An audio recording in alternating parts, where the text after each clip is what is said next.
Welcome, beloveds, to At the Light Table, where we, the women who hold the light, ask you to join us at the light table where we discuss all things spiritual to help guide you to a deeper understanding of who you really are at a soul core being. I am your host, Naomi Lopez of The Sacred Calling, and I am so excited for you to be joining us this Sunday morning at our second episode of At the Light Table. Mama? Welcome, everyone. I am Louise O'Shields, and you know everybody calls me Mama Louise. Welcome, everyone who are coming to join us on the live stream here at YouTube. But most of all, welcome to our podcast listeners and all those who will be listening after the show.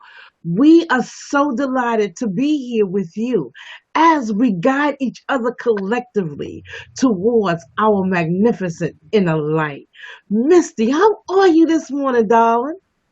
I'm so good. Thank you, Mama. Thank you, Naomi. And thank you, everyone, for joining in. I'm super excited about today's show. I am Misty Garcia, the creator at metamusings.com. And we are talking about something, there's many different names for it. Some people call it Akasha. Other people call it collective consciousness. There is also Book of Remembrance. There is the universal mind or universal consciousness. There is the Book of Life.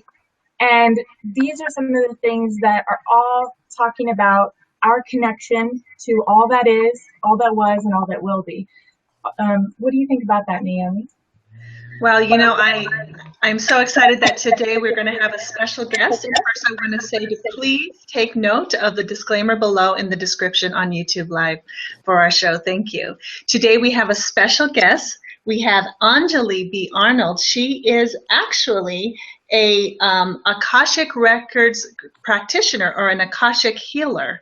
And I just want to welcome her to the show. She's going to be able to talk to us all about what this is, how we're connected to everything, how we're connected to things that have happened, how we're connected to things that are currently going on right now, and how we are connected to things that will be. Anjali Arnold, welcome. Thank you, sister, for being on our show.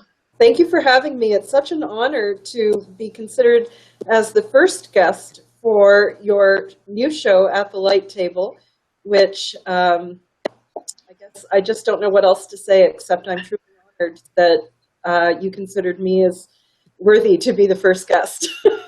Well, how could I not consider you? So a little background on Anjali. I met Anjali a little over a year ago at a metaphysical fair just by happen chance. I had been on my spiritual journey hearing Spirit tell me Akashic Records, Akasha, Akashic Records. And I wasn't sure exactly what that was. And then I was at the fair and I saw your booth say Akashic Healing.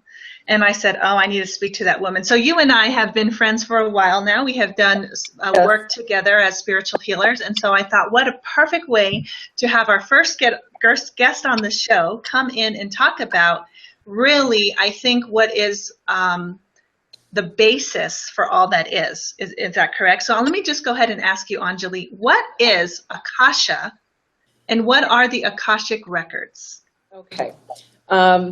It's a broad question, so I'm going to do my best to try and answer it from as many useful directions that I think will serve each of our listeners, no matter what direction and walk of life they're coming from. From a cosmological point of view, to me, Akasha is a foundational layer or medium of the universe. It is omnipresent. It has been there since the inception of the universe. And what it is it forms the substrate for everything that vibrates. We have been taught, and we certainly operate on the principle that all things, matter, energy, and mind, are based in vibration. Everything vibrates.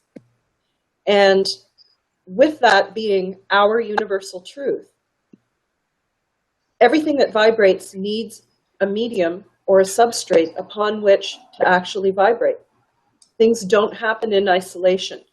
Everything is part of that Akashic medium. So we do consider Akasha to be the substrate of all things that vibrate, And that includes sound, it includes thought, it includes feeling, it includes love, it includes matter and phononic and photonic vibration, what we know as the vibration of light, what we know as the vibration of matter as particles. So if we begin from that place, we can consider Akasha to be the omnipresent, incipient, self-actualizing, dynamic. It is self-organizing. It's a medium. It's a field from which everything else exists and has the opportunity to exist and vibrate. So each part of Akasha is in coherence with itself. That means it's in coherence with everything else. And all those parts together is what creates the conditions for the emergence of life and from consciousness.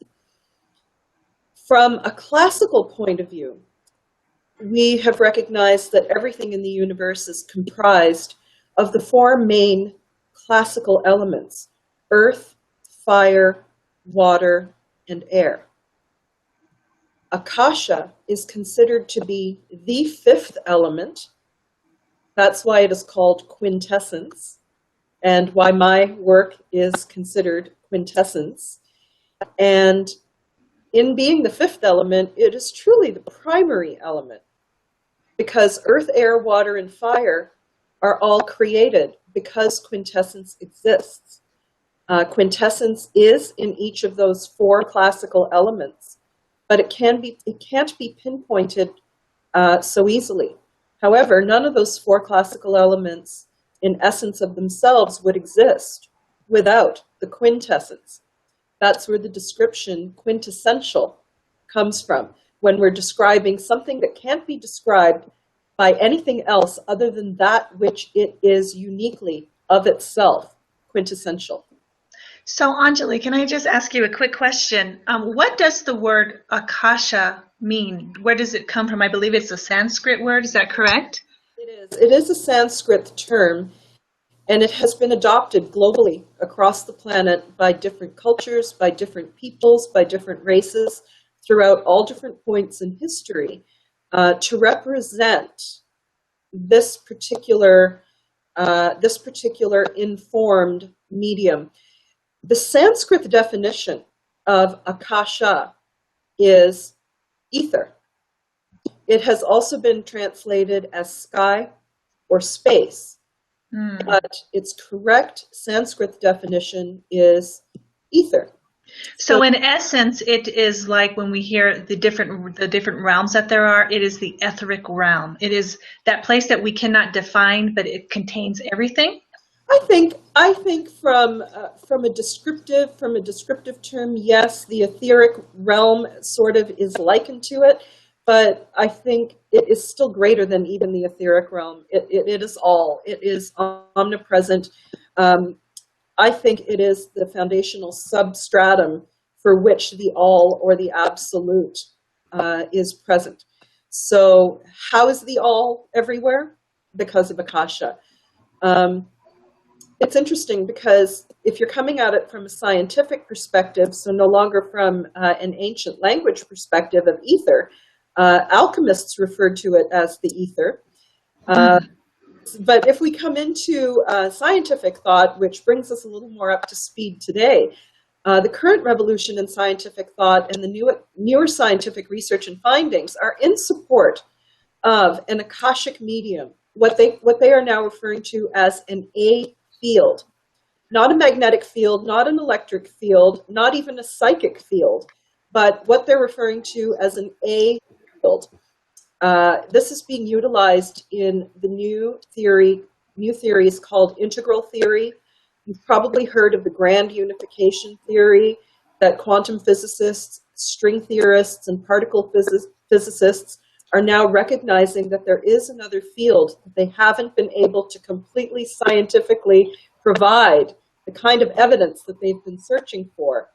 And I happen to wonder that this has to relate to dark matter and dark energy when they insist that most of the universe appears to be missing, if all we're doing is measuring matter, what is making up the other 95% of our cosmos?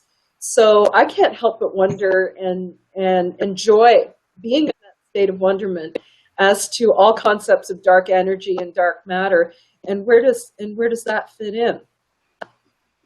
Mama, do you have any questions? Wow, absolutely.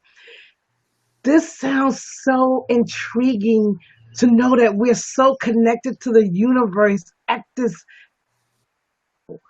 Yes. How do we remember who we are in terms of Akasha? Say the question again, Mama. How do we remember that this is who we are? This is our connection. How do we tap into remember this as we are learning this knowledge of who we really are? Well, I think the state of remembrance that you're asking about is definitely coming from a state of conscious awareness. So I think the fact that we're all able to join together and actually talk about it out loud in words will allow for so much conscious remembrance to spark inside not only each of us, but hopefully in each of our listeners. If this resonates as true for anyone who's listening, to say, I know I'm connected. I've never totally understood why, or I've never totally understood how that happens. So maybe if I just allow myself to enter into that space of wonder that says, I'm open. I'm open to all the things that we as humanity in our modern time, all those questions that we still haven't been able to answer yet, I'm opening myself up to continue to ask those questions. And I'm not even going to worry that much about what the specific answers are, because I think it's more important that we ask questions than actually receive hard and fast answers. So it really comes down to our own unique internal state of being. When we feel we have all the answers, what is there to live for, right? When we have decided on what that final answer is, then perhaps that's also a shutting down.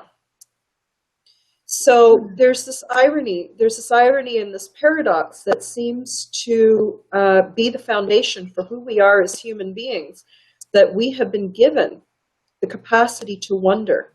We have been given the capacity to imagine. So what happens if we shut all that down by saying that we know what the answers are? That in effect is stopping our capacity to imagine and our capacity to wonder. So really, I feel what the whole topic of Akasha invites is a comfort in not knowing, but definitely an excitement and a wonder in being able to ask the questions, and just to be able to gather together at the light table to talk and to share those ideas. Each of us has our own Akashic record, as was mentioned in the introductory question. So right now we've been talking about what Akasha is as a whole. I would say an Akashic record would be our individual thread that ties us to that whole cosmic consciousness. Each of us is part of it. So it's well worth the concept of saying if each of us is part of it, then each of us is a unique vibration. None of us is like another. So therefore, each of us will be vibrating differently, but we will be vibrating in concert and in tandem with everything else that vibrates around us. And if we were to draw on that one thread, that might be your particular thread or my particular thread or anybody's particular thread, it could be likened to going into that individual's Akashic record just to see the aspect of their vibration in the whole medium, in the whole sea of vibrations. Ooh, that feels just satisfying to the soul. Misty? Misty. Oh my gosh, Anjali, when you talk about Akasha, it's just like, well, first of all, your passion just like shines through about it, and it's just making me all giddy over here. I'm so excited to talk to you. Not alone. So I have to go into that, where you say each of us has our own in particular thread that ties us into the Akasha as a whole. Yes. So in a sense, then all of us have the potential to tap into Akasha. It's not just for like one practitioner or, you know, somebody who has a lot of education on it. Is that correct? I think the reality is because we are so interpenetrated to Akasha, we are in it. It is in us. It is everywhere. How else could it be that we're always in contact with it? We are always influencing it through the vibrations that we're creating. Just like if you take your finger to a still pond and dip your finger in, those ripples are going to start to grow into the remainder of that field. So that is always happening. Everything we think, everything we feel, everything we imagine, everything we hope, everything we desire, every action we take is like dipping your finger into that pond and generating your unique signature of a ripple. And what people don't realize is that is the new redefinition of creativity. I find it fascinating because so many people will say, well, I'm not creative. I don't have a creative bone in my body. But here's the reality. Everything that you're doing that's generating a ripple is in effect coming from your creation. You are creative. Everyone is. And in that way, all of us are constantly in touch with Akasha. And it's not just in the generating of ripples, but it's also the receiving. It's the receiving of the ripples that are flowing around us. And how are we feeling that? What does that feel like? In case you've been experiencing it your whole life and never really knew. It's like, as Dr. Fred Alan Wolfe says, it's like the fish that's asking, water. What do you mean? Water. So it is. It's like the water that surrounds us is fish. It is just something that we are in. It is something that we are swimming in. It is so much a part of who we are that we've forgotten to notice it. So herein lies the conscious remembrance of the fact that as a fish relies on water for its life, for its very existence, I also feel we rely on Akasha for our very existence as well. So you're going to notice it. If you're starting to pay attention, you're going to notice it as flashes of insight.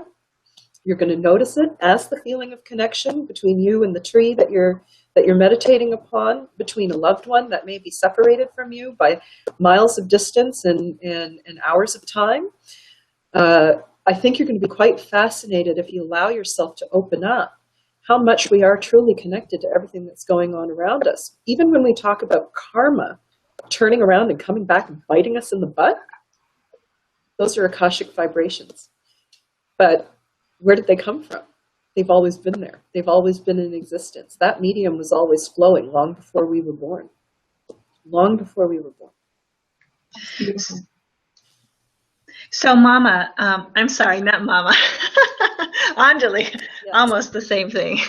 You are both magnificent, powerful women. So Anjali, essentially what you are saying is that when any healer, psychic practitioner, or any we'll call layperson who isn't aware yet of their gifts, for example, just an intuition, oh, I forgot something, and you know to go back and get your key, that thing. We're all tapping into the Akasha, correct? Yes. So, in essence, how can we then use Akasha to help us to grow or to heal?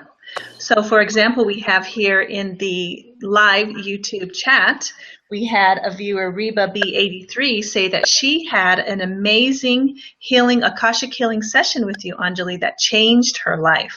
Oh. So tell us how people can Yeah, I'm reading it here. Yes, she said it changed her life and exclamation mark. So how can people access the Akasha for healing, one? And two, can they do it on their own, or do they need to go to a practitioner such as yourself? Well, I think it's wonderful that all is possible and all is successful. All has the capacity to be successful for an individual. Wherever you're at is where we need to start from. And each of us is going to be at a different place in terms of how in self-alignment and self-affinity each individual is with themselves. We meet and have probably even felt in ourselves from time to time, but we've certainly met other people who have been able to share with us. I don't feel I'm very much in touch with who I am. It's going to be individuals that are feeling that in themselves, that they're going to need some guidance. They're definitely going to want some assistance and have some awareness brought to them. They can get in closer touch with themselves. Everyone has the right, through their own right of existence, through their own existential state of being, has access to their own Akashic experience, their own Akashic awareness. So in that way, there is simply nothing or no one that can say to you, you can't access your own Akashic record. And if anyone tries to tell you that, move on, find it another way. Then becomes the next question is, okay, if I have permission or if it is possible for each and every individual to access their own Akashic record, then how do I do that for myself? Well, there is a certain amount of presence, awareness, and stillness. There has to be a certain percentage of internal equanimity that needs to be there in yourself in order to be able to do that, okay? So those things are gifts that everyone has access to, but not everyone is accessing it. Not everyone has chosen to live their life according to that pathway. So it really comes down to choice, I think, more than anything else. If you want to be able to do this work for yourself, on yourself, as just a lay individual that says, I want to do my own Akashic healing, I will say, absolutely, let's get you started. How much are you meditating? How still are you able to be? How much can you hold that ability to concentrate in a place of stillness so that you can raise your vibration to make connection to the Akashic dimension, which is dimension 5 in the Akashic paradigm, and to be able to sustain that connection long enough to be able to have a two-way spiritual and energetic exchange with that which is in a higher realm to you, to where you are in your state of thinking, your state of emotions, that third and fourth dimensional existence that we know of our earthly life existence right now. So if an individual were to say, no, I've never been able to do that. I know that I've been told that I need to meditate, for my benefit, for my well-being. Someone said I needed to start doing yoga. Someone also suggested, this approach or that approach. Then, of course, the question now begins, have you begun? Have you begun that process? Because that will certainly allow, at a conscious level, something that doesn't feel random, something that doesn't feel hit or miss, to start to happen in your life. If an individual were to say, I've been meditating, I am able to do this, I feel that I've already possibly been in connection, and I'm not sure that I have been, then yes, that's a new place where we can start from where that person's at, to be able to say, okay, let's provide an energetic and a spiritual attunement. Let's make sure that you're having a clear connection to the right aspect of your higher self, to the right aspects of having an uninterfered higher view. And that too will allow them to raise their vibration even higher to where they had previously been. And then again, the ability to sustain that state of being, in order to have that connection, because it's very easy to get pulled back down by distractions here in the third and the fourth dimension, where things are very mucky, very confusing, very clouded, and there's definitely a lot of interference. When you're up in the Akashic realm and the Akashic dimension, things are much clearer. It's an information-based realm, and so it's not going to be rife with drama. It's not going to be rife with emotion. It's not going to be a space or a place of turmoil. So if that's what you're feeling, then we need to be able to clear you from that state of being so that you can enter into an affinity vibration with Akasha, which is actually a very equanimous, still an enlightened, neutral sort of environment. So is that what you call an attunement, is to get yourself clear from all of that baggage that is kind of bogging you down, to kind of get you attuned with that higher part of yourself that dwells within the Akasha? An attunement for sure is one piece that for most individuals helps. I'm not saying it's necessary, but for most individuals it helps. But I think first and foremost, there has to be the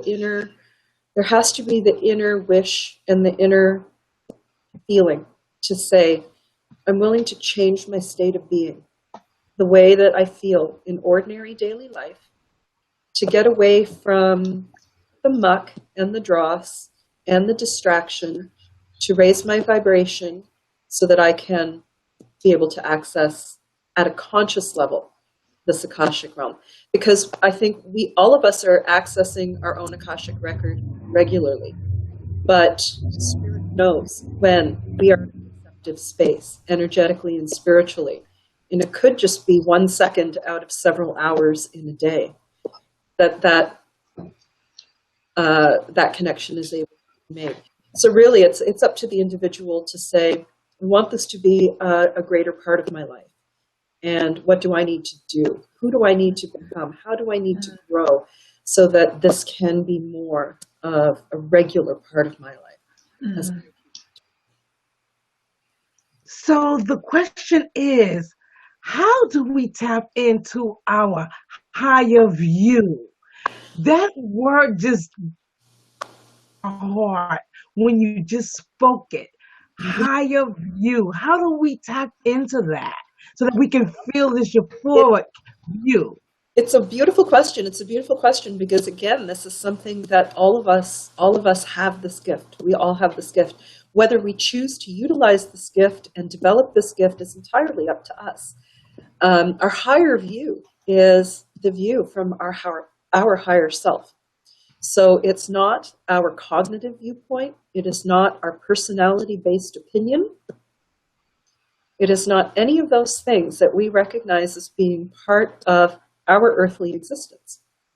So the higher view, again, like the Akashic realm and the Akashic viewpoint, is equanimous, which means it is based from a state of equanimity. What equanimity means is a state of balance, emotional balance, psychic balance, spiritual balance, mental balance,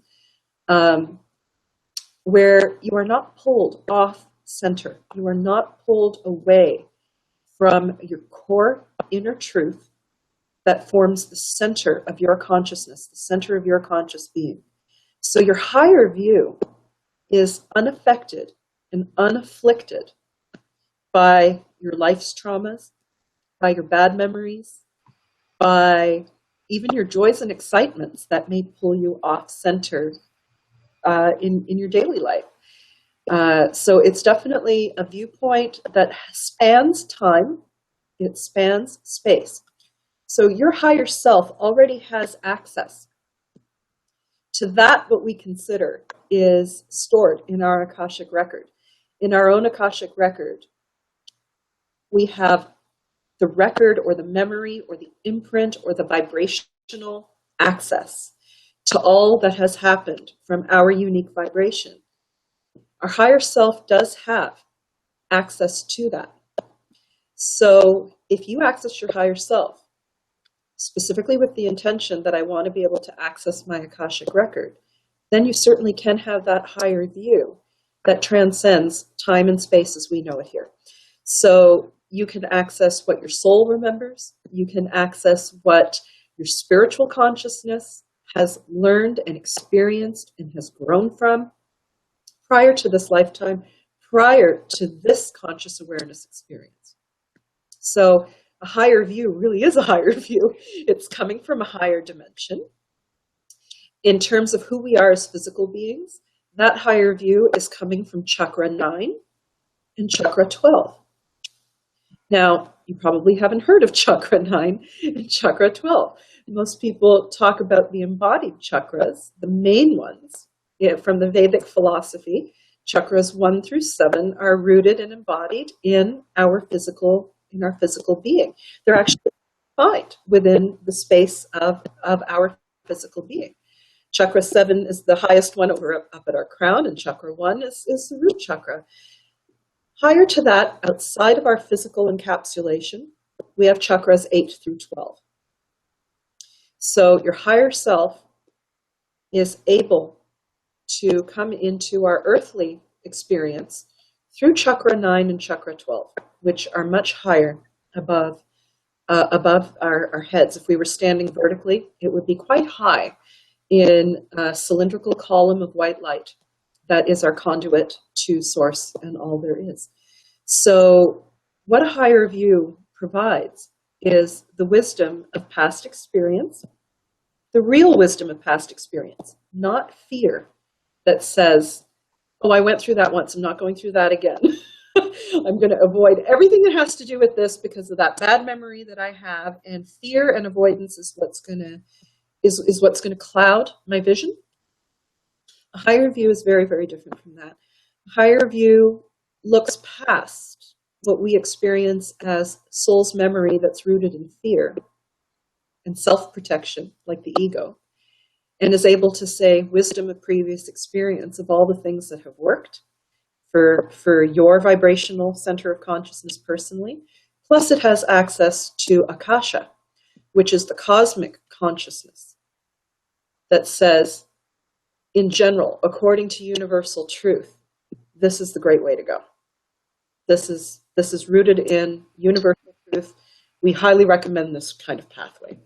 So that way you can understand now how your higher self is able to provide to you so much that would better serve the tools that we find ourselves utilizing daily, whether it is our ego, our soul's memory, our need to self-protect, our persona, our image, societal conditioning.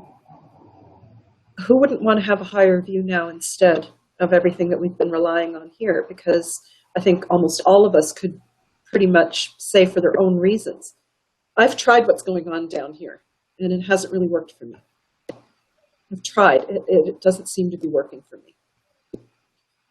So this provides a new option that isn't new at all. It just provides an option that we needed to remember.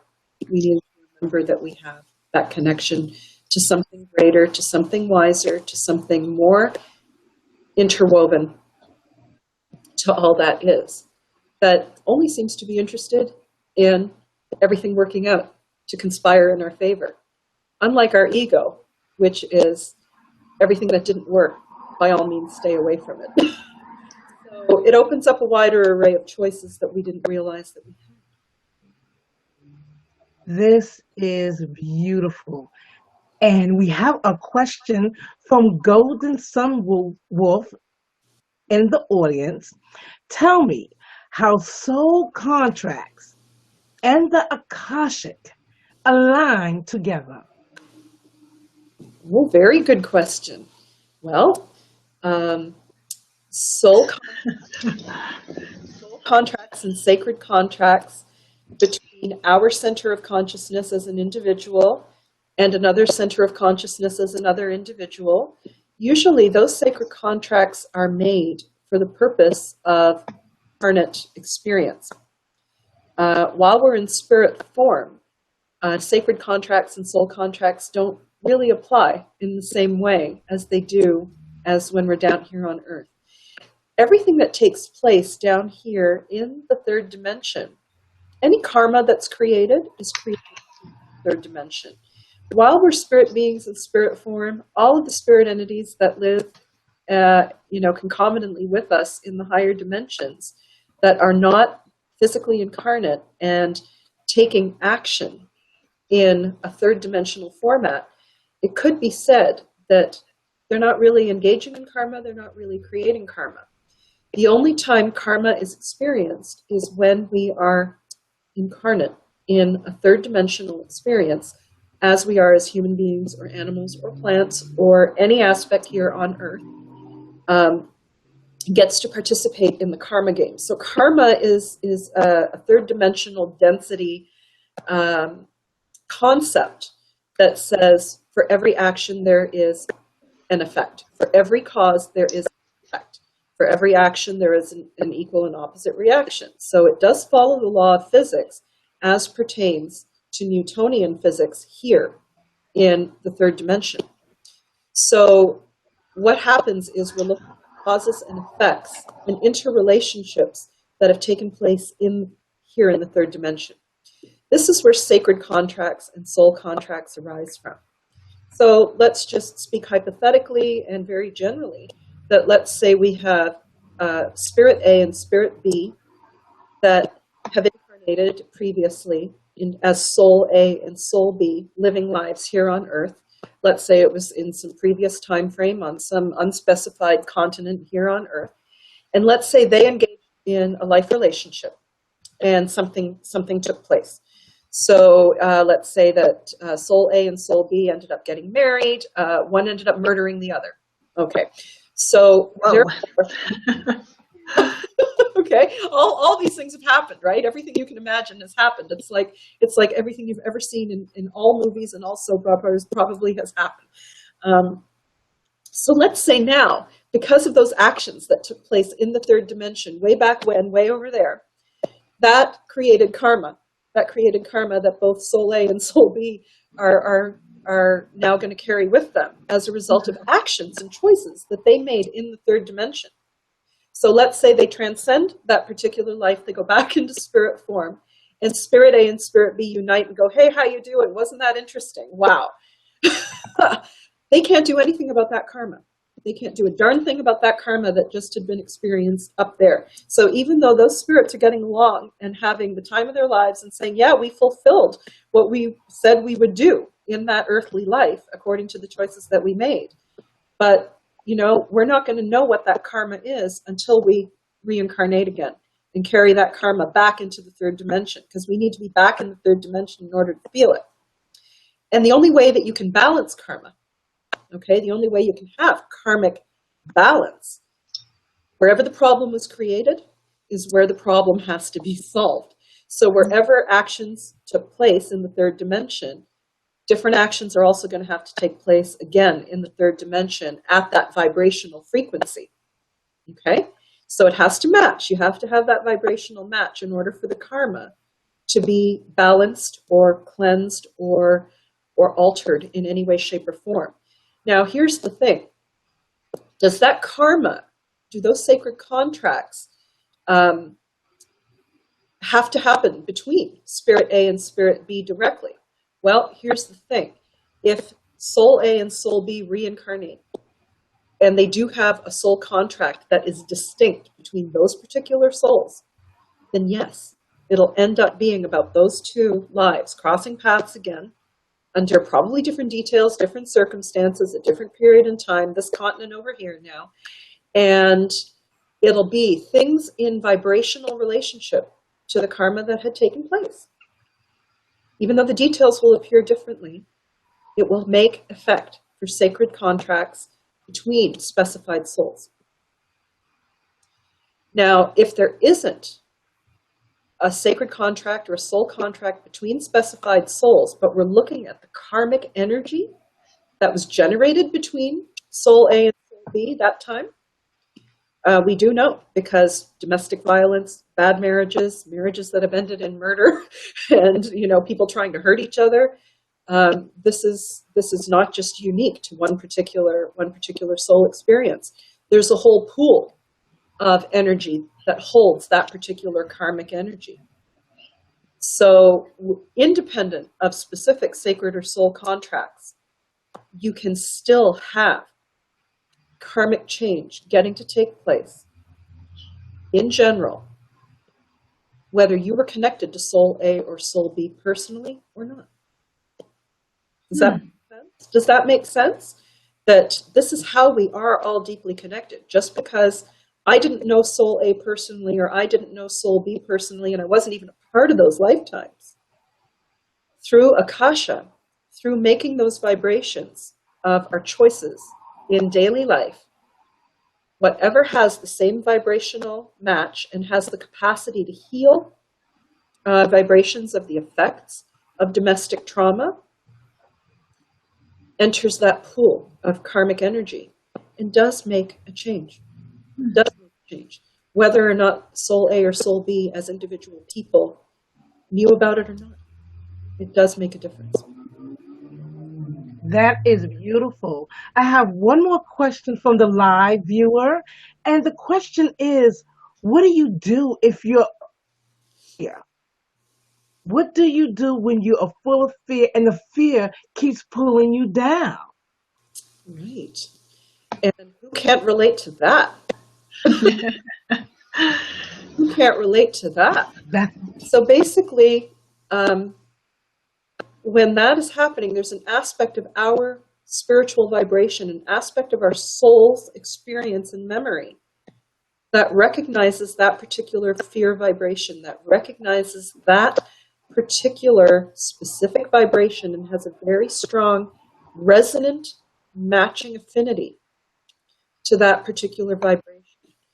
And what happens is when vibrations line up and match, like tuning fork entrainment, you strike a tuning fork and you bring another tuning fork with a new frequency, it will pick up, it will entrain to those same vibrations. And now the second tuning fork is now making that sound, but nobody ever struck it directly. It just received the entraining vibrations from that which was around it that matches.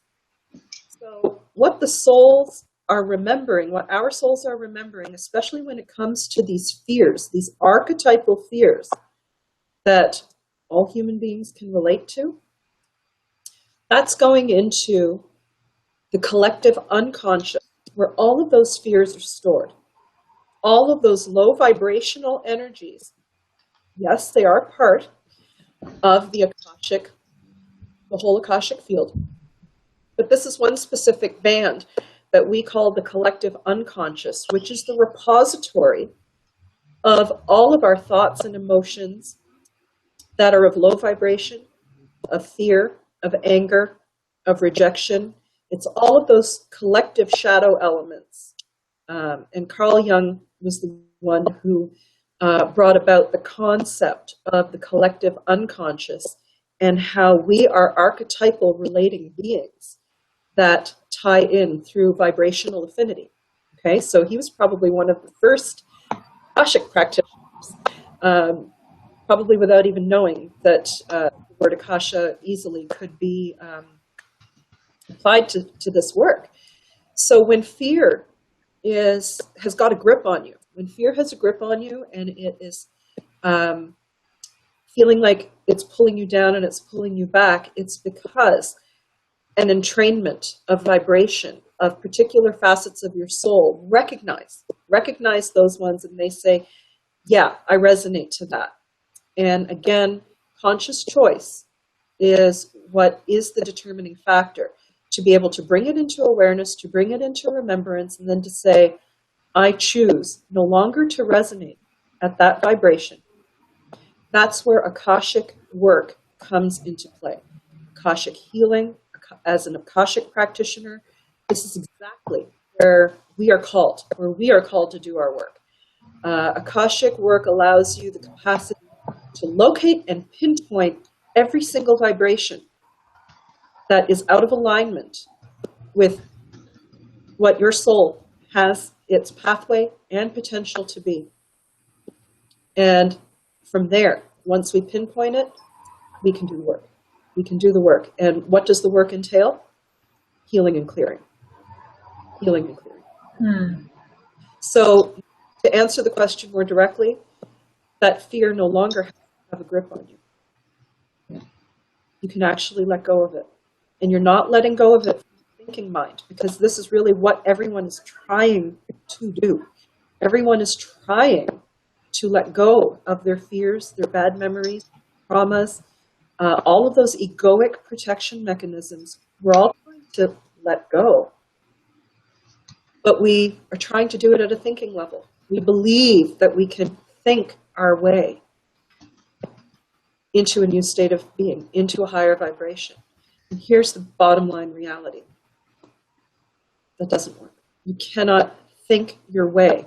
As long as you're thinking, you're staying in the thinking realm. You will only be able to influence anything that's taking place at a thinking realm.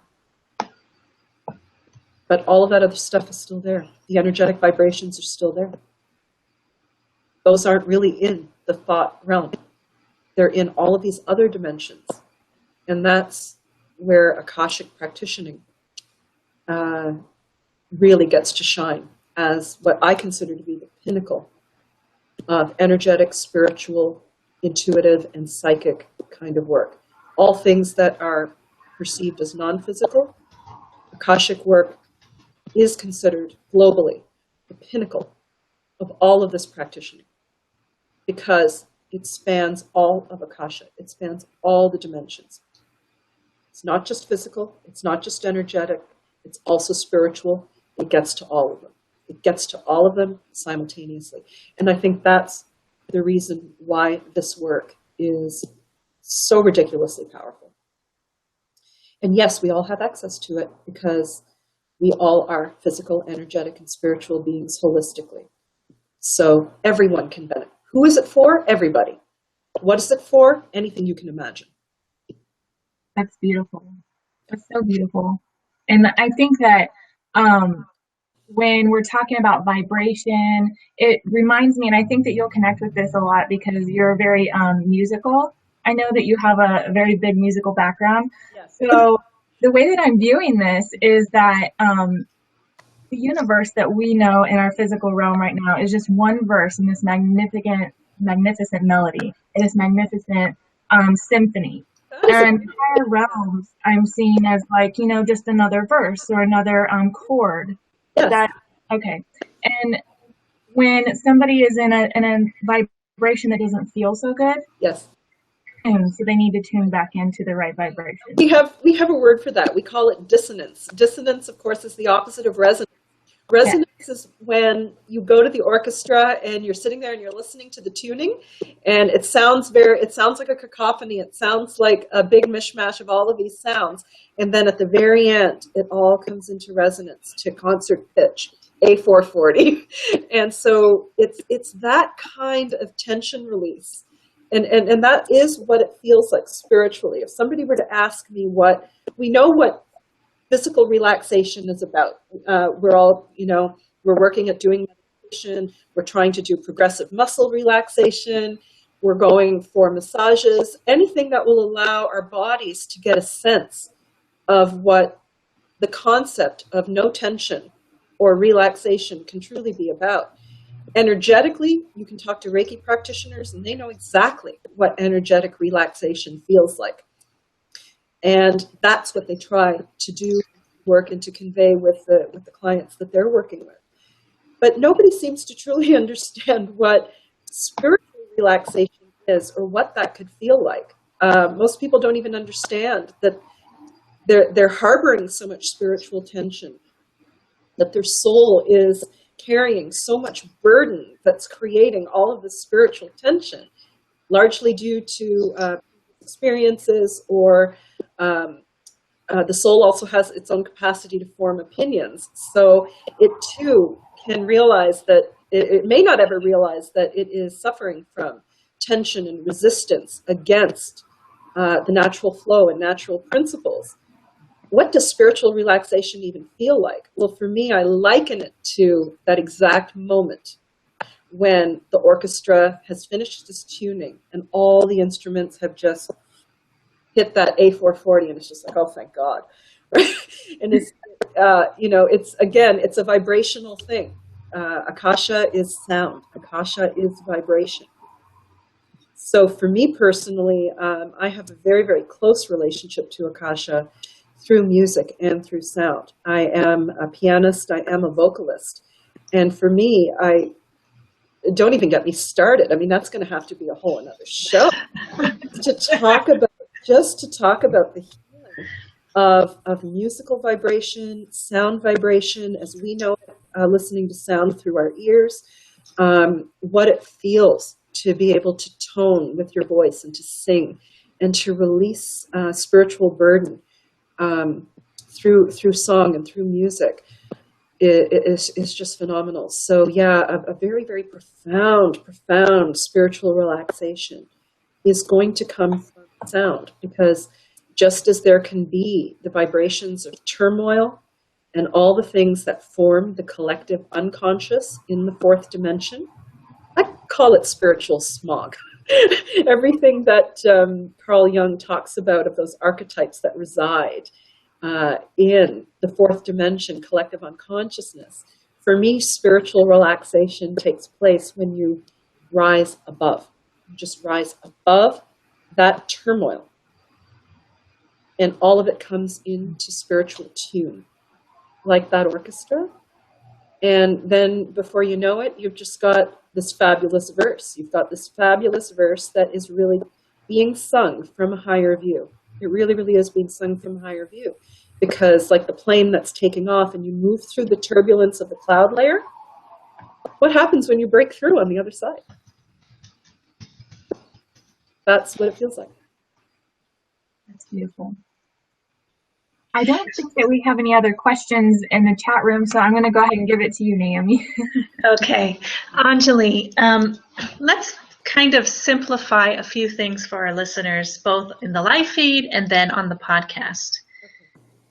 You have talked at length about different dimensions. You have described to us how we as human incarnates, with the human consciousness and awareness of our human life existence, how we can tap into our own karmic history or our own etheric history through the Akashic Records for healing, for growth, for strength, for progress, correct? Yes. I'm going to ask you two questions. One being, if you could briefly describe for our listeners, what are the different dimensions? Sure. What do they feel like the physical, the spiritual, all of those things, and how they might correlate with chakras? And then I know personally with you, we have done some Akashic work where we've looked into other lifetimes that were not on this earth plane. Okay. All right. So I would like for you to kind of discuss that as well and kind of where those lie. Oh, wow. I do have one other question after that, and maybe we'll come back to remind you of that. But just also, how are there beings or guides that help you to access these planes, and how do they interact with us? Okay. These are all good questions, and really, it all merges beautifully, actually, into one basic question. Okay. Basically, it's giving an opportunity to provide a survey towards the Akashic paradigm, as well as my particular practicing paradigm, which is the Akashic healing paradigm. All of my personal work is based off of a 12-dimension model. And I know I'm not the only practitioner who uses the 12-dimension model. So I'll just go ahead and I'll share with you what that 12th-dimension model is. And the great part about talking about those higher dimensions, higher than our third and our fourth dimension, which is where we are existing primarily right now, is we'll give you also an opportunity to get to know who are the higher realm consciousnesses, deities, spirit beings. Really, there's such a vast experience that is going on simultaneously with us here while we're living on Earth. And that's another thing that I'm hoping that listeners will be open to receiving today, is a reminder of truth, that while we appear as individuated human beings and our souls exist embodied within us as individuated centers of consciousness, the truth is we all emanate from the one singular creative source, and we are not alone down here as we are alive on Earth. Yes, we have 7 billion other human beings here with us, and that's not the type of togetherness that I'm referring to either. What I would like for people to be open to is each of us has, outside of our conscious awareness, an entire support team that is working with us full time. And whether we know it or not, whether we ask for their help or not, they are there. And I'm sure you have heard many other individuals insist as well. They're actually on standby the whole time. They're waiting for us to ask for help. Otherwise they're in observation mode for much of it. So you can really take advantage of the fact that you have an inner circle spirit guide team, which can consist of anywhere from 2 or 3 to maybe 4 or 5 spirit guides on your inner circle. Then there's an outer circle spirit guide team that protects you as an earthly being in our solar system, in the wider expanse of our universe and our cosmos. From there, if you want to read your own Akashic record and you want to enter the 5th dimension into the Akashic Realm, you have an Akashic deity. Linda Howe refers to it as, I think, an Akashic Lord.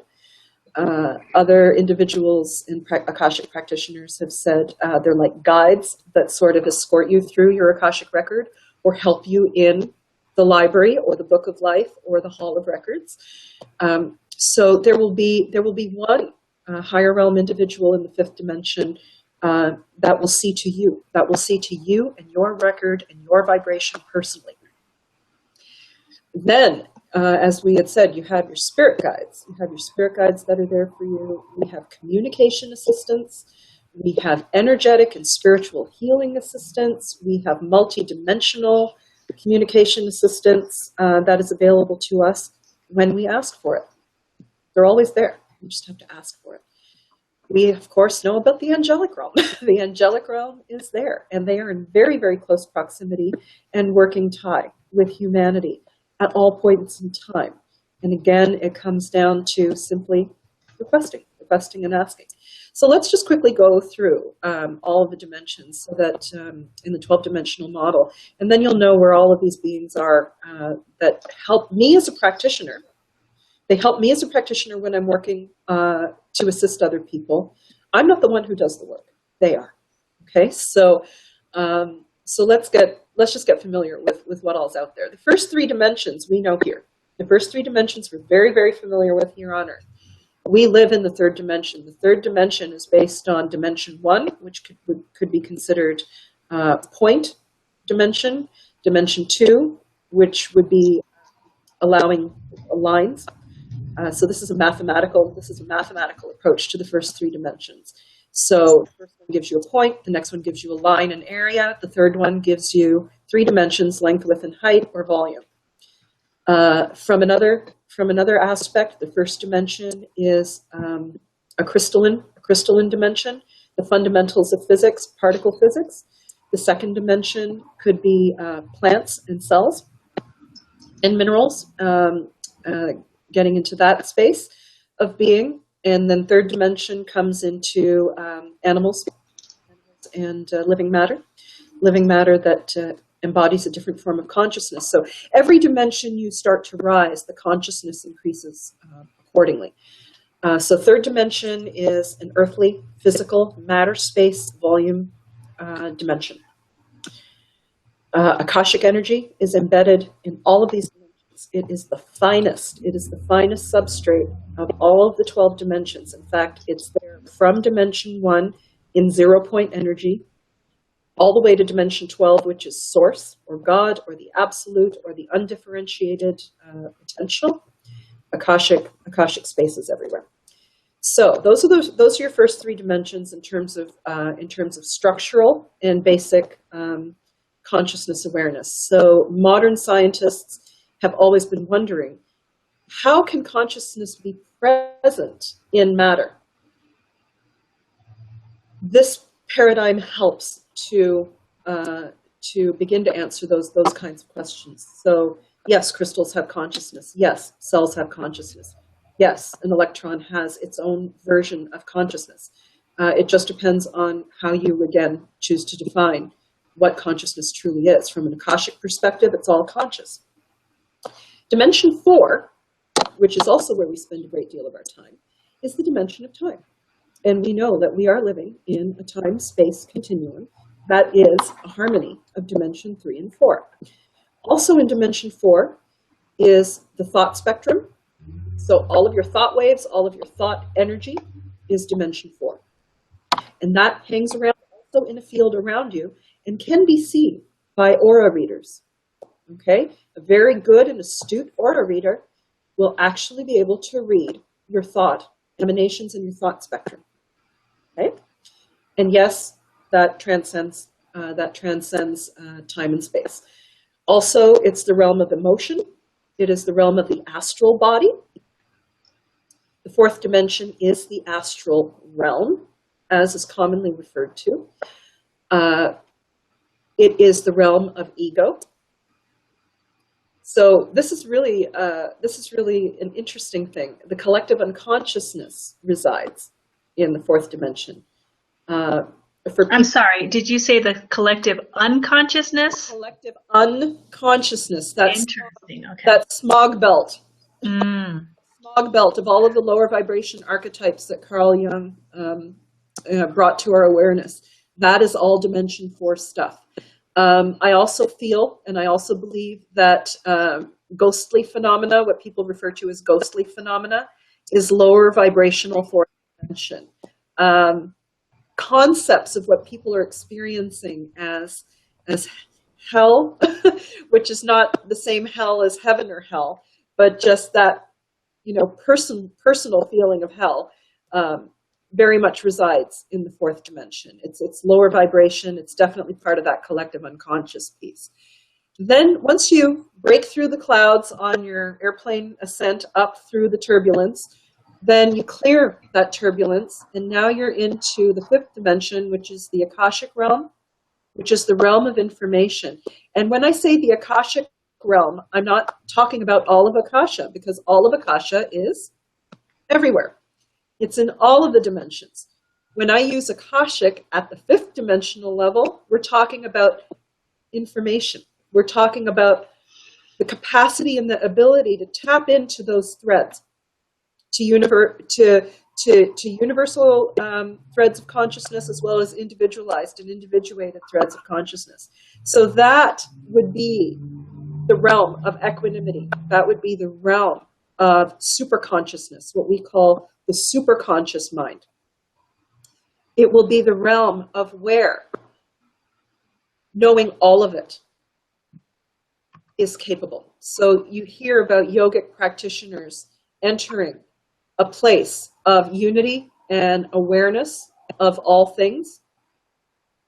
That would be a version of the fifth dimension. People who have the ability to do remote viewing, whether they're doing it by GPS coordinates or they're doing it by other means, they are going up into the Akashic Realm and they are deriving information from the Akashic Realm and then calling it remote viewing. So that is where access to all of this otherworldly information about yourself, about previous cultures and civilizations, anything that's related to our Earth experience is certainly accessible through that Akashic dimension.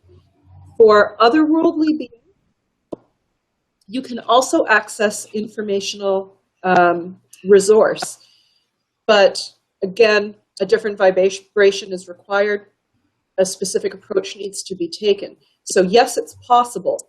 It's not going to happen automatically the way that it would for each of us to have flashes of insight or automatic back and forth connection with our own Akashic record. That will keep you tied into your earthly incarnate experiences. Okay? So that's the fifth dimension. When we move into the sixth dimension in my work has proven to be of huge assistance for all methods of communication here on Earth.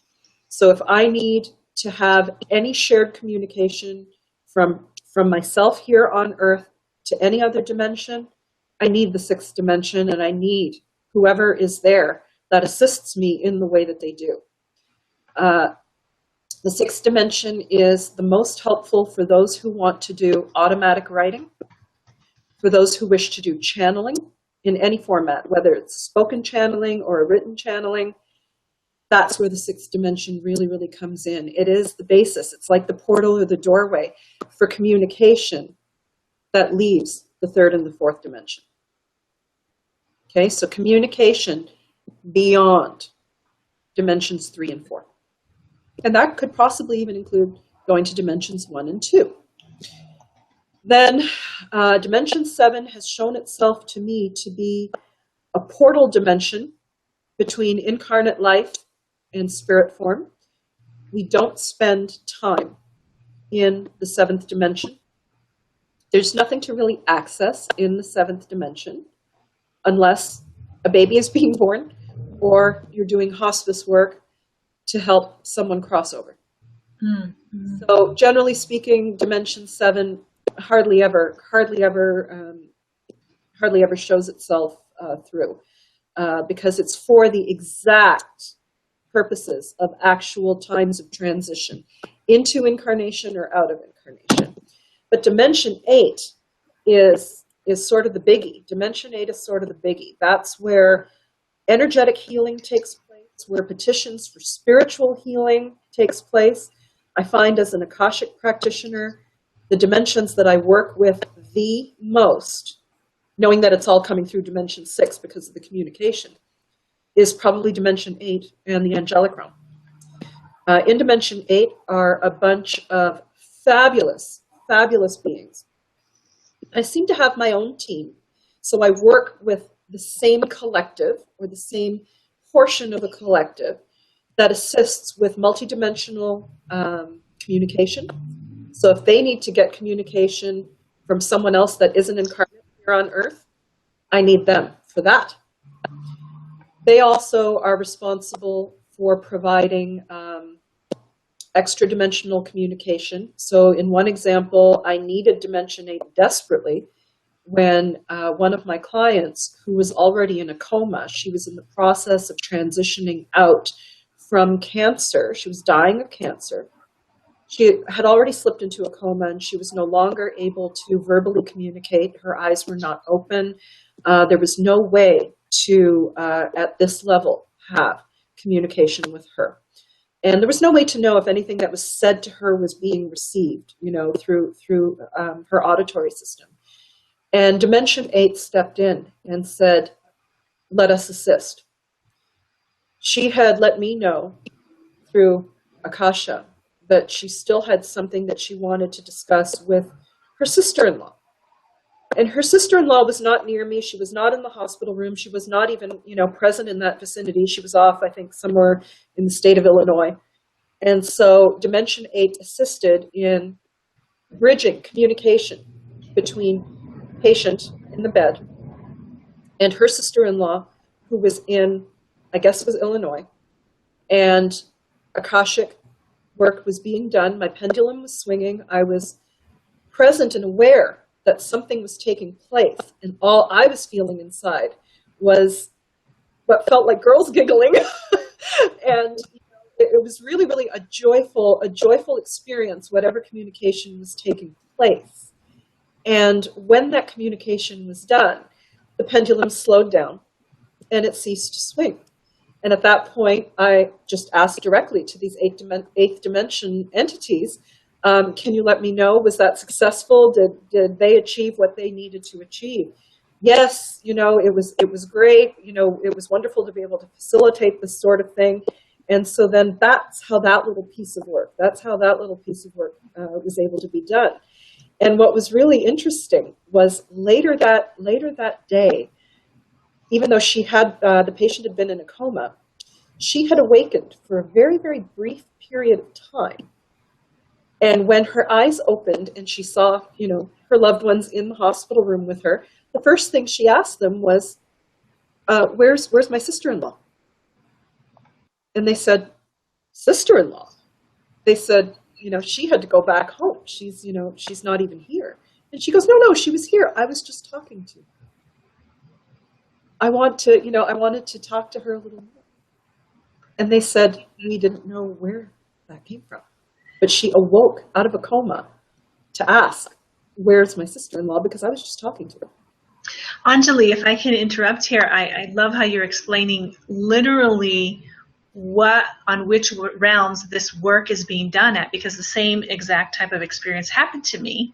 However, I did not know I did not know at all which dimensions I was accessing to help people in 2 different countries connect while one was in a coma and one was awake. It's crazy, right? I heard the conversation. I relayed the conversation to the woman that her boyfriend who was in a coma was saying. Later, when he awoke from the coma, he told her that he saw her in the room. He told her that he saw a man and a woman there that said they were going to help, and he told her the exact thing that I heard him tell her. Right?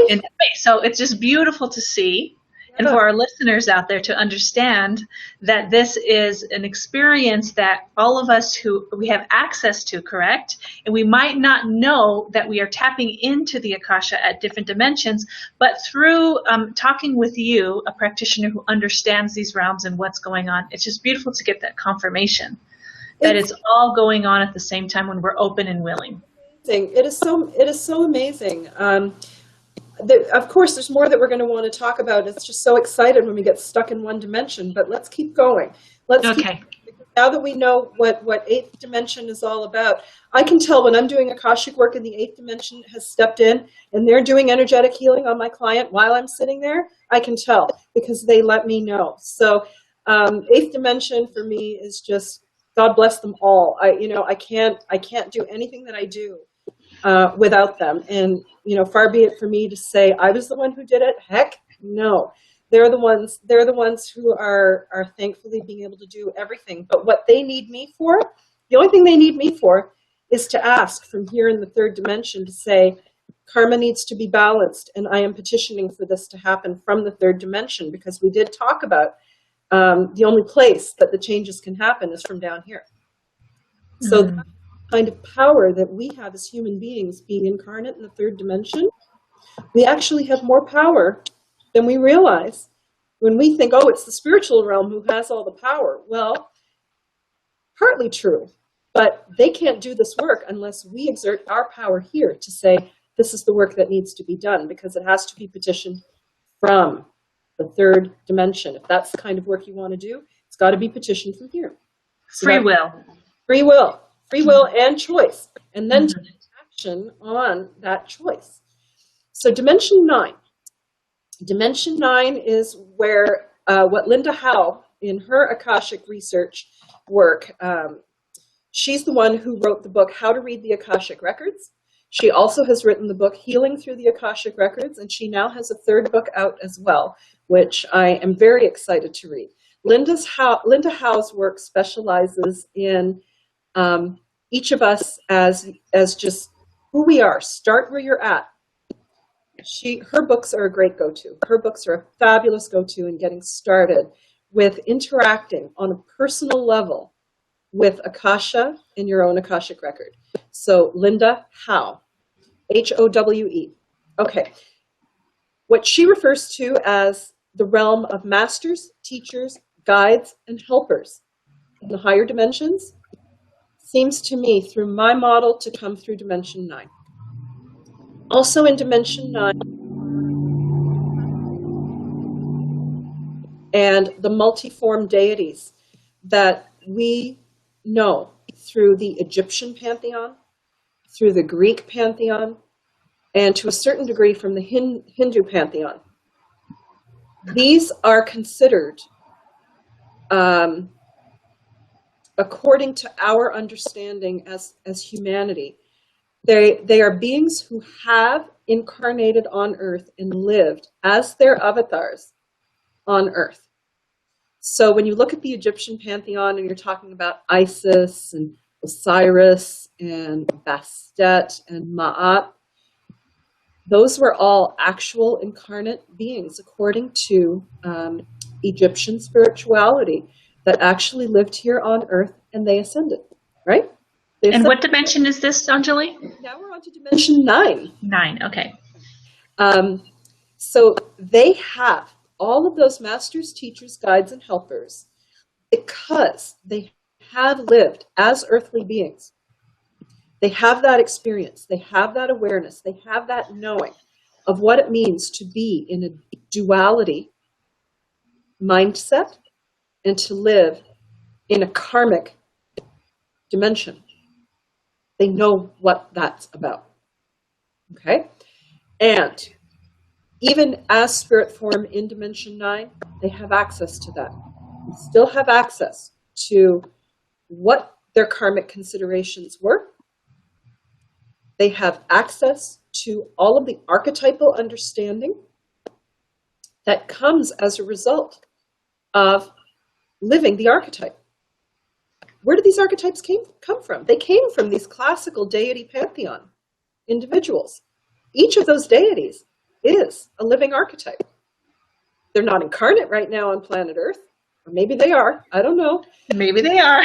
Maybe they are. That's a whole other discussion. But at least in dimension 9, they still hold the spiritual embodiment of that living archetype. And that's what you have access for. So you know what? Archetypes have egoic elements. That's why they can relate to us as human beings. That's why we can relate to them. They have those egoic elements. And we kind of need that. Ego isn't a bad thing. Ego is not a bad thing. It's not something that you want to kill. It's a part of your spiritual structure because you get the pros and the cons of the archetypal experience. So if you need to connect with any of those individuals, that's who's happening over in dimension 9. Bear in mind, I've had many, many clients who have chosen to seek wisdom resource, try to get some recommendations, try to get some advice from these individuals, and they have succeeded. But what they have noticed is in dimension 9, the humanistic personalities are still there. So it's interesting. You're contacting the higher realm where you would think everything is love, everything is light, everything is pure, everything is perfect. There's no darkness. There's no, egoic skewing. There's no prejudice. There's no weird concepts. No, that's not true. Duality exists in every single dimension. Every single dimension except for 12, which is pure, undifferentiated source, hasn't even broken up into light and dark yet. That's the only place you've got unity.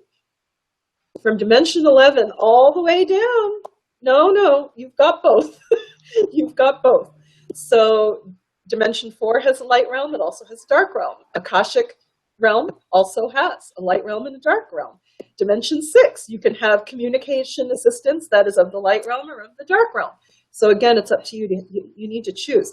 Dimension 9, you've got a nice mixture of the light and the dark, and they still remember what it's like to see the world from both sides. Just as we as human beings have elements of light and elements of darkness, so do the spirit beings in dimension 9. So you're going to get some interesting opinions. They're going to tell you about what they hated. They're going to tell you about why they'll never trust so-and-so. And, all of these kinds of things. And so it becomes more like having an extra realm communication with, other human beings. So I find that really, really fascinating. And in the Vedic and the Hindu pantheon as well, the reason they have more than 3,000 different deities in dimension 9 is because they wanted to be able to have an aspect of our human nature to be able to look up to or be in contact with at all times. Because in the Hindu religion and in the Hindu understanding, all aspects of who we are divine, not just the good bits. Okay? Mm-hmm. And what's going on in Dimension 10? Dimension 10 is your ascended masters. Dimension 10 light realm is your ascended masters. There you're going to get more universal truth. You're going to get more pure alignment to light. That's your Christic energy. Christ-like energy. Right. It's your Christic energy. It is what we consider to be the highest good of everything that we are and everything that we're able to actualize comes through Dimension 10.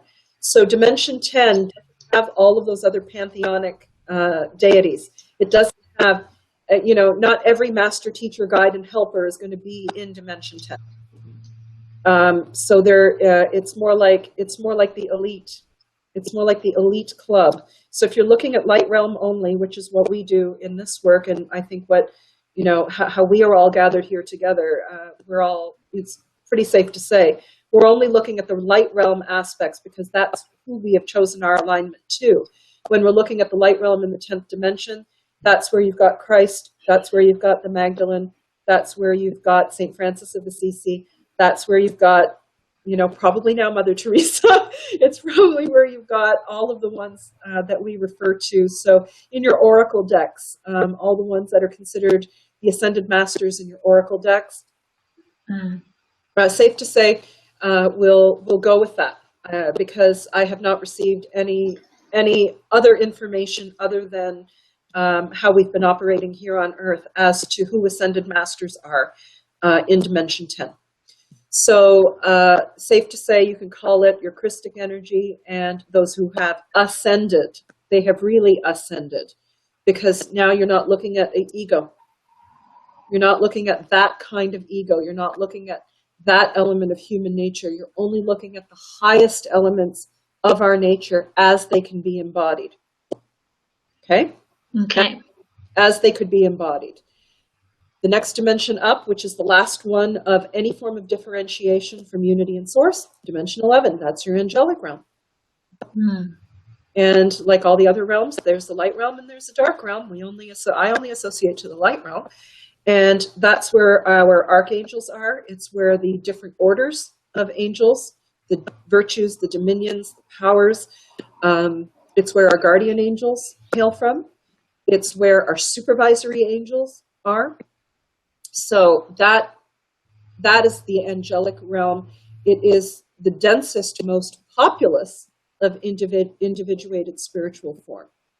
And all of the subdimensions take direction. It's a trickle down. The 2 is also a trickle down. Everything of lower dimension needs to look upward to receive and aspire toward. And those in the higher dimensions work to assist everything in the lower dimension.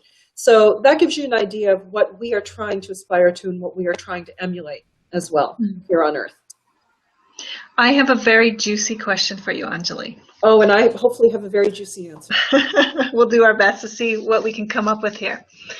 So you're describing the awareness of 11 dimensions. Yes. That we would comprise the Akasha. Yes. Would other, so are we talking about this universe? Because I consider there's a multiverse. So there are other dimensions with other beings who do not look humanoid, right? Do they have their own Akasha? Do they have the same dimensions, or are they in a certain dimension? I would assume. Yeah, up to a certain level we share. Up to a certain level we share. And then it starts to differentiate out. So the finest and purest dimensions are 12 and 11.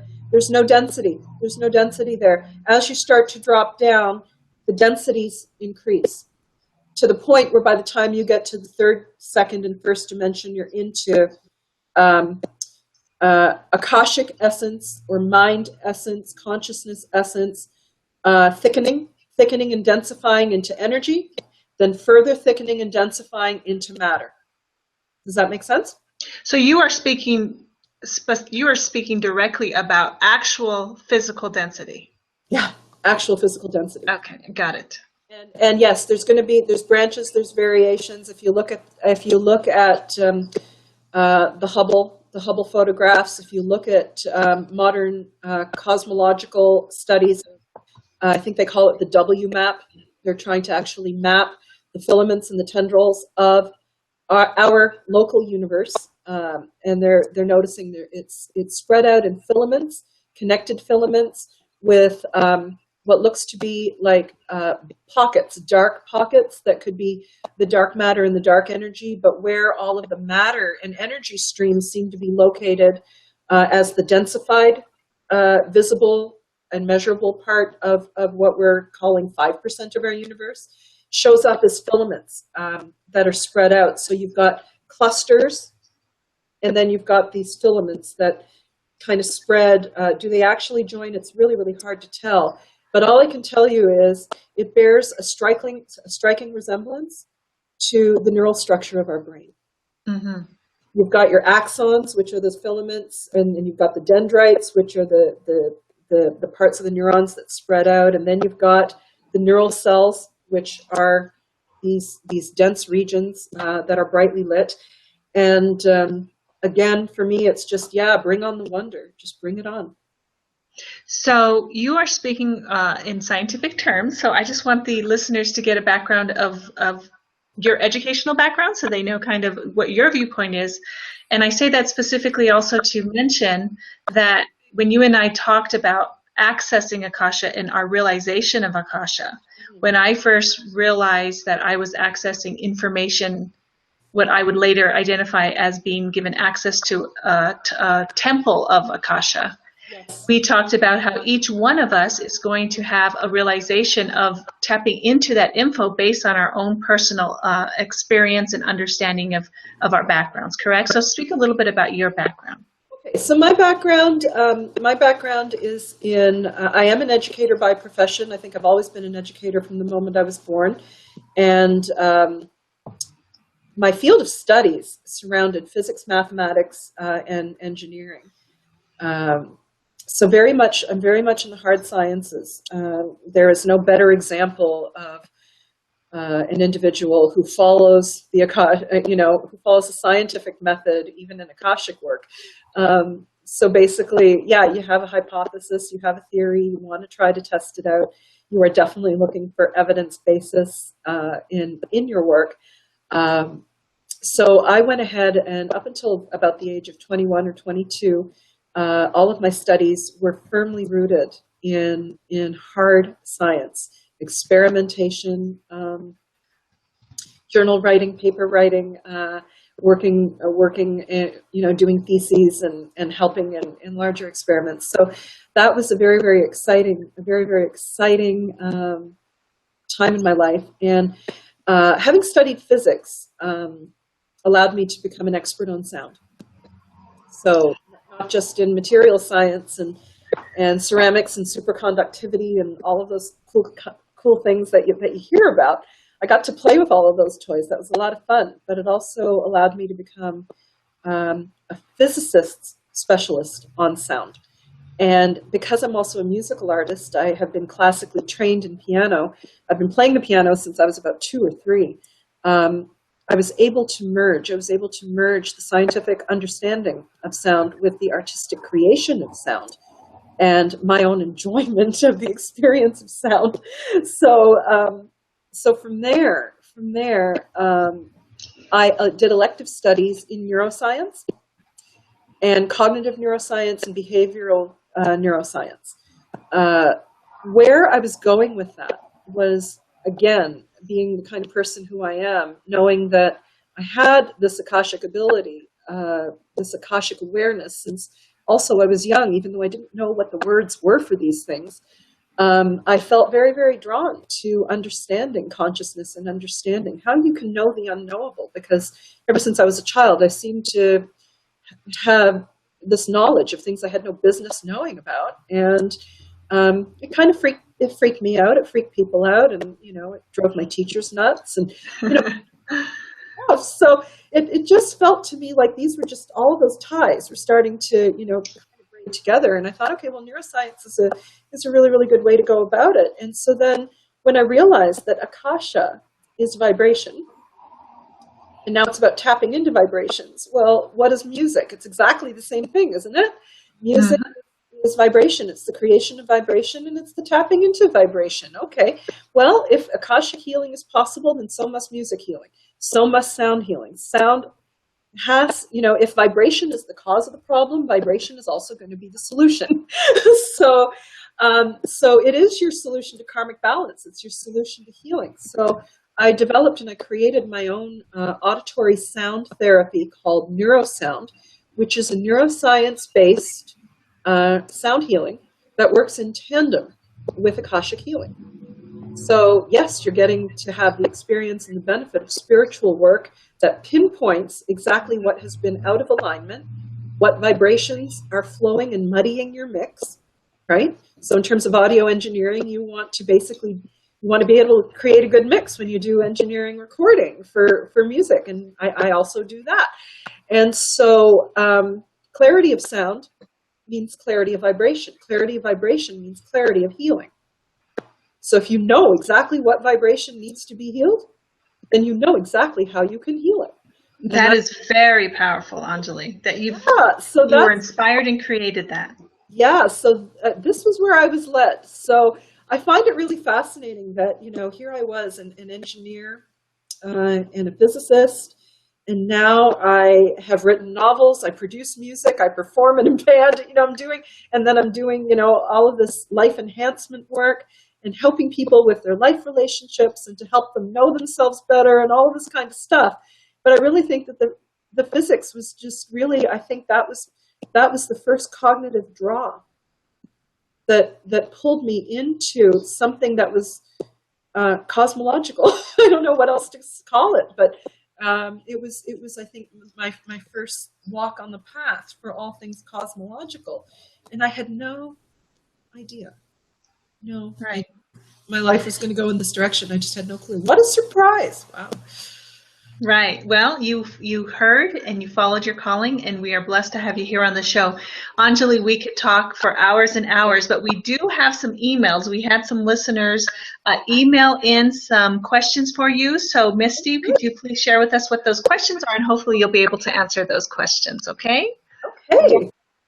So some of the questions were answered in the emails, but before we move on to that, we have one more question in the chat room that I think is really interesting. Is there a way to explain how the dimensions are separated? Is there a vibrational difference causing them to separate layers? It's really, really hard to call this a discrete system. This is not a discrete system. So these dimensions are not like individual notes on a piano where you can move off of the key of C and then go into the key of D, then go into the key of E. No, it doesn't work as a discrete system that way. There is an overlap. Just as for our own establishment in reality, we are here in the third dimension, but we're also coexisting simultaneously in the fourth dimension. We're coexisting simultaneously in the Akashic dimension. We're coexisting in all of these dimensions. You don't realize it.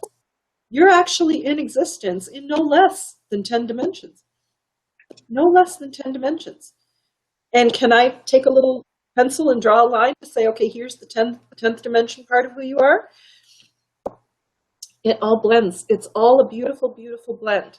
There is, we have individuated centers of consciousness that span different dimensions, but we don't have different spaces of those dimensions.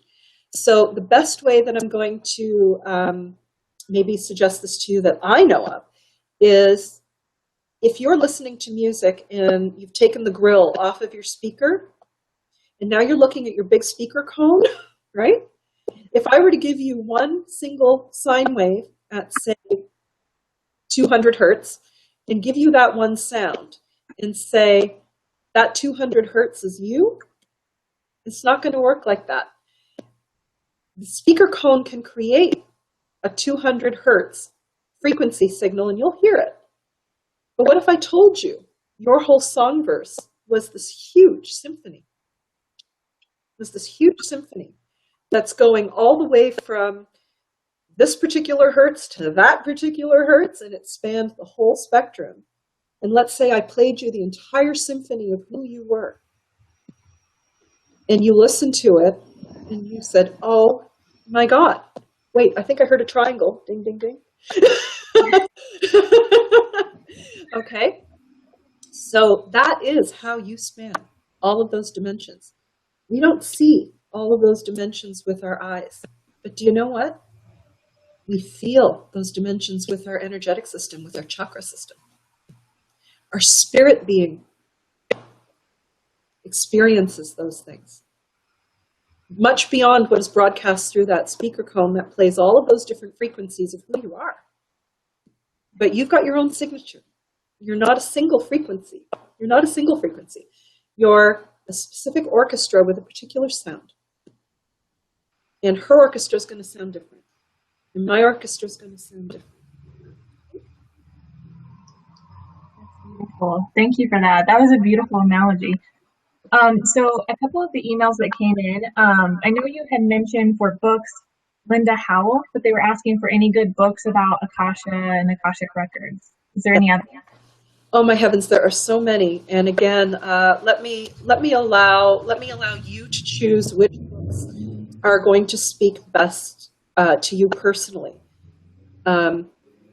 In terms of the general spiritual approach for anybody who wants to get to know themselves better as a human being, to the deeper strata of that which they have been feeling oppressed or feel burdened with, that they can't exactly put their finger on, all the reasons why you might want to seek out Akashic work or work with an Akashic practitioner. If you just want to get started on your own first, I recommend all of Linda Howell's books. Her first book, as I said, was How to Read the Akashic Records. It has a beautiful orange cover. Her second book is Healing Through the Akashic Records. I actually preferred the second book more than I preferred the first book, but that'll be up to you to decide. And I do know, as I said, she has a third book that's out. For anyone who is a science geek or a science nerd like me and wants to try and come at it from a scientific perspective, so anyone who's interested in the original experiments of superconductivity, of Michelson-Morley, of quantum non-locality, anybody who for those topics really seems to ding your bell, then go for any of the books by Ervin Laszlo. First name is Ervin, last name is Laszlo, Lazslo. He is a Hungarian New Thought scientist, and he has accepted the role of writing all of these books that are available around the world that talks about the new Akasha paradigm. Okay, so I consider him to be the new thought leader from a scientific perspective, and he'll talk to you about A field, and he'll talk to you about the scientific forays from modern science, the way it has been, into where he sees it needs to go based on our spiritual growth as a species. Then, my heavens, there are so many other good books besides. If you're interested in the energetic format of who we are as human beings, a man by the name of Ernesto Ortiz, O-R-T-I-Z, uses another famous model, and it's also popularly referred to the 5-dimensional model that was made popular in, I think, the New Age. I think in the New Age and possibly the shamanic world. He will talk to you about Akasha from 5 dimensions. And it's not in conflict at all with the 12-dimensional model. He refers to a causal plane, a mental plane, an astral plane, as well as our physical plane. So you will definitely enjoy his work. He's coming at it, I feel, from more of a shamanic perspective, and he talks in excellent depth of who we are as energetic human beings with ties to the spiritual realm. So if you want to learn about the etheric system, what we call the etheric system in the subtle body, as Reiki practitioners or as multidimensional practitioners, you will learn a great deal about how to connect with the higher realm using his way. And his way is very good. His way is very, very good. And then, of course, you'll also learn about your own energetic system, your mental body, your emotional body, and your chakra system. So Ernesto Ortiz's work is, I think, crucial to this work. And there's much, much more that's out there. There's a lot of websites. There are other Akashic field therapists that are out there, all of whom have chosen to do their work based on how they felt called. So there is a lot of information out there. A lot of it is good. A lot of it is good. So start with these recommendations. Start with these recommendations first. And then I think that will give you enough of your own baseline to be able to start Googling different things out there and then being able to say, yeah, I don't know, maybe I'm not sure.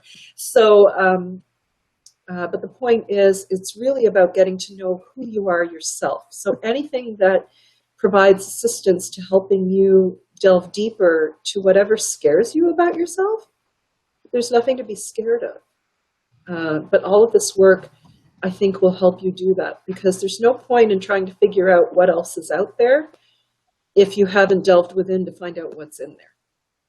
So that's beautiful. And we had a beautiful question from Libby in our emails, and I think you answered some of it about what your background was and your experience with spirituality. However, she was also asking, what was the moment that you knew this is what you wanted to do? And what's been your favorite moment or moments in the practice? Oh my gosh, thank you so much for asking that.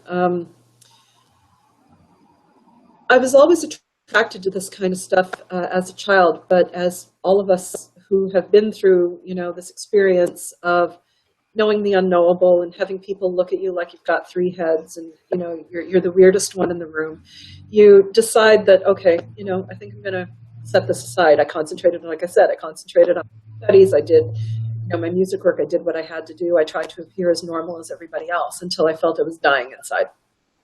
And that's really what it felt like to me, is I felt like I was dying inside.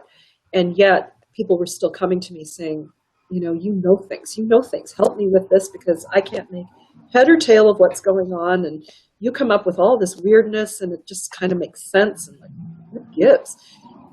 Anyway, so life sort of went on, and I was living my life, and I was educating, and I was mentoring youth, and I was teaching calculus, and I was doing all the things that I, had thought I was going to do and said I would do. And it wasn't until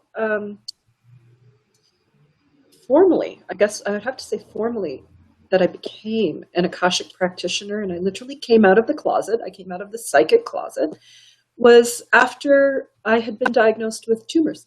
And I thought that they were going to be tumors that would kill me. So I knew that there was something going wrong inside my body. And I had gone for the biopsy. And of course, there's nothing you can do. They've told you that something is in there. And now it's a question of finding out, okay, is this malignant? Is this going to kill me? Do I have 6 months left? Do I have 10 years left? Do I have, how long do I have left? I don't know. And so then it was sort of like that early, post-revelatory crisis was thrust upon me, that I finally said, okay, I'm going to ask the same question that people have asked themselves, since time immemorial. If I'm running out of time, what do I need to do differently? What have I done wrong? What have I done wrong? What do I need to do differently? And I was very, very lucky, because I didn't have to do that much differently. I wasn't going to be one of those individuals who needed to, leave her marriage, divorce all of her people and run away with a backpack and, do anything like that. No, I actually didn't have to do anything like that. But the one thing that came through louder than loud and clearer than clear was, why the heck don't you just use your gifts? Why don't you just use your gifts and actually do, instead of dancing around it, why don't you actually do something with it? So there was the formality of it. The formality of it really got called into play. And that's when I said, okay, what do I need to do in order to formalize this so that somebody doesn't continue to look at me like I have three heads? So that's what I embarked on. That's what I embarked on, and there you have it.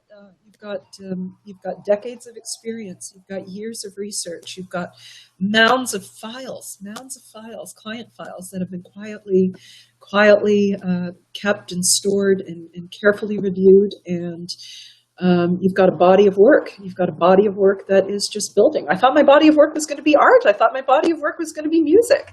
And maybe it still will be, but now I'm starting to realize that I think my body of work is going to be now metadata for consciousness studies and, further development in who we are as spiritual beings. And I think if I had to breathe my last breath and say, well, this is what I guess I can leave for the rest to muddle through, I would breathe that last breath right now. Well, we are so excited that you have stepped into this work so that we could sit down here with you and connect and talk about all these amazing plethora of things and information that you've shared with us. Was there an example of doing your Akashic healing work that really stood out to you? That was one of the questions. Yeah. The woman who was lying in bed dying of cancer. Dying of cancer. I had shared with you part of her story about how she had wanted to have that communication with her sister-in-law, but she had already slipped into a coma. Leading up to that day, that all of this kind of distance healing was possible, and here it was right in front of me, square in the face. Not only is it possible, you've now got, visible proof, because before she slipped into the coma, she did let all of her loved ones know. I need everyone to clear the hospital room because I need to do this Akashic work. It's the same work we've been doing for months. And the fact that she said that unprompted really was just a huge, it was just a huge recognition, I think, as to the power of how much healing support we have. But that isn't the story that I want to share with you. The story that I want to leave you with is nothing short of a miracle. Nothing short of a miracle. This woman had been diagnosed with cancer. It was a large cell lung carcinoma. She didn't even know she had cancer until she fell on her kitchen floor. Grave pain, wailing pain, because the vertebrae in her spine were breaking, because the large cell lung carcinoma cancer had already metastasized and became bone lesions. Her husband and her immediate family refused to believe that she would die from this. Now, okay, this is why we need the ego. This is why we need our mentation. We're talking a form of cancer that wasn't just stage 1, it was stage 1. It already metastasized. Look at medical history. Do the math. They refused to acknowledge and believe that she was going to die from this. She responded to her loved ones by saying, I will fight this, I will do the chemo, I will do the radiation, I will do everything that I have to do for these people. And hopefully they will catch on that I am going to be dying of this. And hopefully at some point I will receive permission from these individuals that matter so much to me that I'll be able to fight my fight, and then when it's time, I can graduate to the higher realm. And do you know, she went through 2 rounds of radiation, 2 full rounds of chemotherapy that spanned over 6 months. And I began to work with her the moment I knew that she had been given this diagnosis. Even she didn't believe in this work. So nothing consciously was done in terms of convincing her of this work. We just began the work, and I just began the work, and that was it. It ended up being her own experience of the healing work that convinced her that something otherworldly was taking place. The nurse had come to her house to put in the port not the chemo port, the pain pump port for morphine stage. And the family said, no, we can't believe that stage. When the nurse came and saw her in her home, God bless her, she said, oh my goodness, we need to get you into the hospital right away. So she had been upstanding the best she could, even to the point where the nurse said, no, let's get you into the hospital. She got into the hospital. Do you know what? They never got that pain pump put in. She kept receiving breakthrough pain medication via injection. She was within days of dying. Her oncologists said, we have never had a patient with metastasized bone cancer. Bone cancer is the most physical.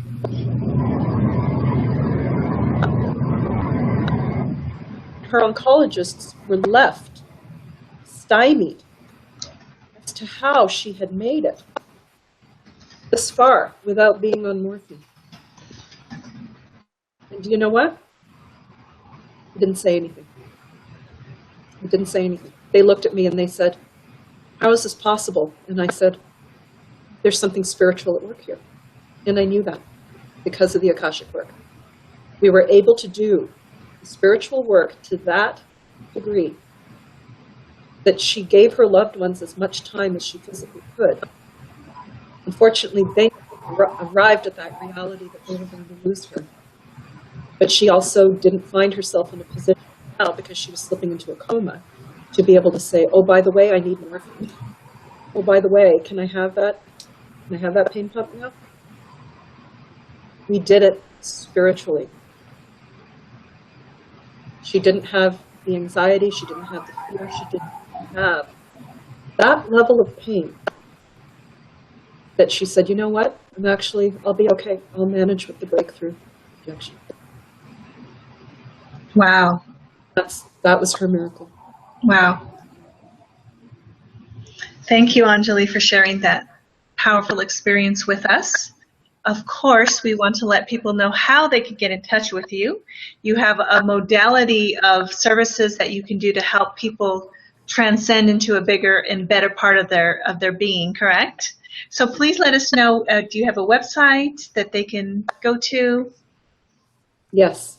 It is quintessencestudio.net. And there we go. It's on the screen for the live viewers. Thank you. Quintessencestudio.net.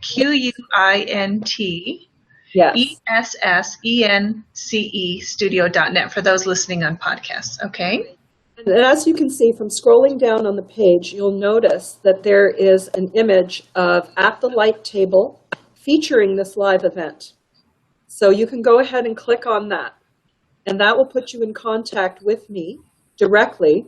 And if you wish, message me from that link and let me know that you were a part of this experience. And I can offer you a super deep discount on Akashic healing work that will only be available to those of you who have participated in this experience. In the live YouTube viewing, correct? Excuse me. Okay, thank you. So that's quintessencestudio.net. Correct. Thank you, Anjali. Thank you so much, Naomi, Misty, Mama, and to our whole production team.